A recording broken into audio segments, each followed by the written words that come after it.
मैं आचार्य श्याम मोहन त्रिपाठी, आप सभी लोगों का हमारे चैनल पे बहुत बहुत स्वागत है। सर्व मंगल मांगल्ये शिवे सर्वार्थ साधिके शरणे त्र्यंबिके गौरी नारायणी नमस्तुते। आज मैं आप लोगों को चैत्र मास शुक्ल पक्ष नवरात्रि के बारे में बताएंगे। आप लोग सुनिए। नवरात्रि दुर्गा पूजन यह चैत्र शुक्ल प्रतिपदा को प्रारंभ हो जाता है और राम नवमी तक चलता है यह व्रत।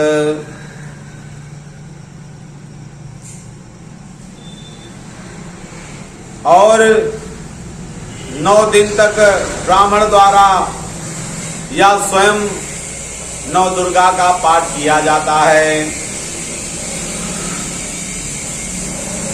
तो कथा प्राचीन समय में एक सुरथ नाम का राजा रहता था और राजा प्रजा की रक्षा के लिए उदासीन रहने लगा।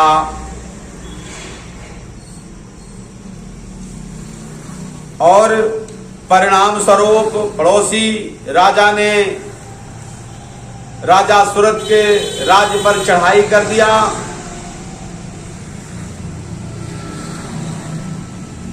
राजा सुरथ की हार हुई और वह जान बचाकर जंगल की तरफ भाग गए। उसी वन में समाधि नामक बड़ी अपनी स्त्री और संतान के दुर्व्यवहार के कारण वह भी उसी जंगल में रहा करता था।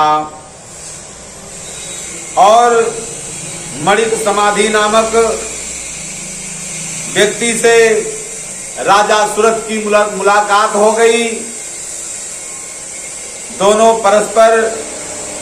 दोनों में परिचय हुआ। वे दोनों घूमते घामते महर्षि मेघ के आश्रम में पहुंच गए। उसी वन में मेघ महर्षि जी रहते थे। महर्षि जी के आश्रम में राजा सुरथ और वह बड़िक दोनों लोग वहां पहुंचे।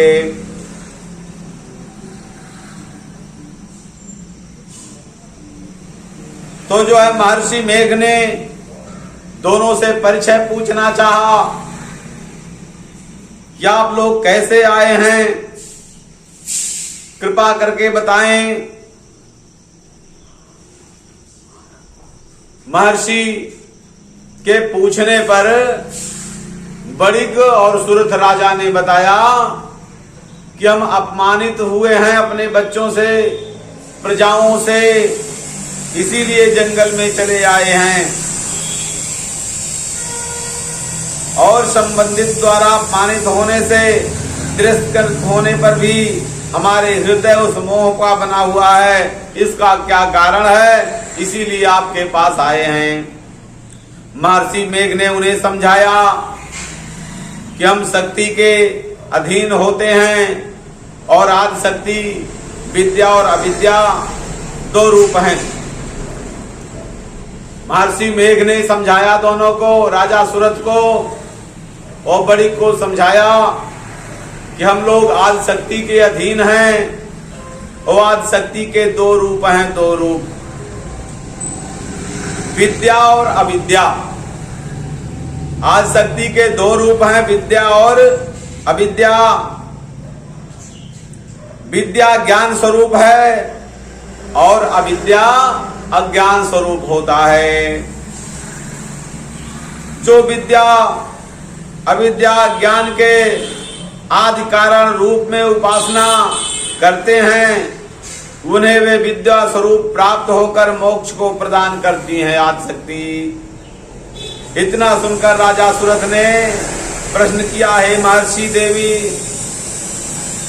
कौन है, उसका जन्म कैसे हुआ हे महर्षि बोले, आप जिस देवी के विषय में कुछ पूछ रहे हैं वह नित्य स्वरूप और विश्वव्यापिनी है। महर्षि जी ने कहा कि जो आप लोग उस देवी के बारे में पूछ रहे हैं वो विश्वव्यापिनी है, वो जगत जननी है, वे संसार की माता हैं, वे सबकी कल्याण करती हैं।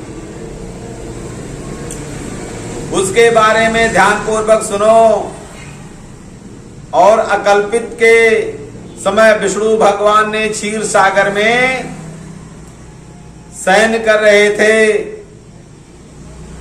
तब उन्होंने दोनों करों से और मधु और कैटभ नामक दो दैत्य का उत्पन्न किया था। वे दोनों विष्णु की नाभि कमल से उत्पन्न ब्रह्मा जी को मारने दौड़े।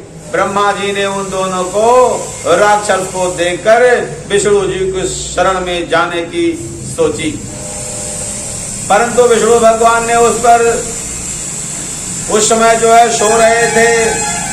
तब उन्होंने विष्णु भगवान को जगाने हेतु उनके नैनों में निवास करने वाली जोग निद्रा की स्तुति की।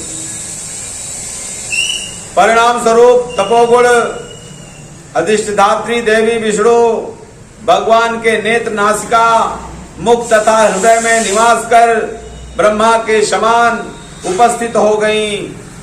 योग निद्रा ने निकलते ही विष्णु भगवान उठ करके बैठ गए। जैसे योग निद्रा भगवान विष्णु के पास पहुंची, तैसे विष्णु भगवान उठ करके बैठ गए। भगवान विष्णु और उन राक्षसों में 5000 वर्षों तक युद्ध चलता रहा। अंत में मधु और कैटभ दोनों राक्षसों को मारे गए। आज शक्ति ने मार गिराया। ऋषि बोले, अब ब्रह्मा जी की स्तुति से उत्पन्न माया देवी की वीरता तथा प्रभाव का वर्णन करता हूँ, उसे ध्यान पूर्वक सुनो। एक समय देवताओं के स्वामी इंद्र तथा दैत्यों के स्वामी महिषासुर में सैकड़ों वर्षों तक घनघोर संग्राम हुआ। इस युद्ध में देवराज इंद्र की पराजय हुई और महिषासुर इंद्रलोक का स्वामी बन बैठा। अब देवगण ब्रह्मा के नेतृत्व में भगवान विष्णु और भगवान शंकर की शरण में गए देवता लोग।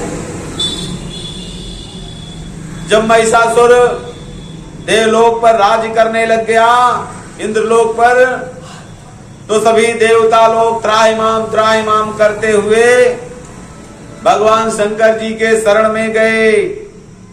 देवताओं की बातें सुनकर भगवान विष्णु और भगवान शंकर क्रोधित हो गए। भगवान विष्णु के मुख से तथा ब्रह्मा, शिव तथा इंद्र आदि के शरीर से एक तेज पुंज निकला, जिससे समय दिशाएं जगमगाने लगी। अंत में वही पुंज देवी का स्वरूप में परिवर्तित हो गया। जब देवता लोग भगवान विष्णु और शिव जी के शरण में गए त्राहिमाम करते हुए, उनकी ही ज्योति से एक पुंज उत्पन्न हुआ, जिससे मां आदि शक्ति का स्वरूप उत्पन्न हो गया। देवी ने सभी देवताओं से आयुध एवं शक्ति प्रदान करके उच्च स्वर में अट्टहास किया, जिससे तीनों लोकों में हलचल मच गई। जब वह देवी स्वरूप में आई तो बहुत जोर से अट्ठा ठट्ठा करके हंसी। तीनों लोकों में गूंजो सुनाई दिया। तीनों लोकों में हलचल मच गया जब माता जी का ठट्ठा सुना। महिषासुर अपनी सेना से लेकर सिंहासन की ओर दौड़ा। अपने देखा कि देवी प्रभाव से तीनों लोग अलौकित हो रहे हैं।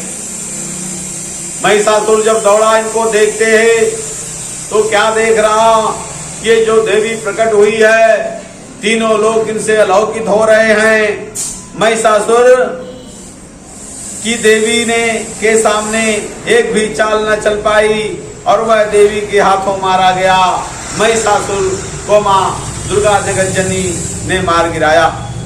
आगे चलकर वही देवी सुरथ और निशुंभ को भी मारा, वध किया। गौरी देवी स्वरूप में अवर्तित हुई और गौरी देवी के नाम से वो जानी गई। शुंभ निशुंभ को मार गिराई और इत उपरांत आख्यानों में सुनकर मेघ ऋषि ने राजा सूरत तथा मणिक के देवों शुवन की विधिवत व्याख्यान की। बोलिए सियावर रामचंद्र की जय।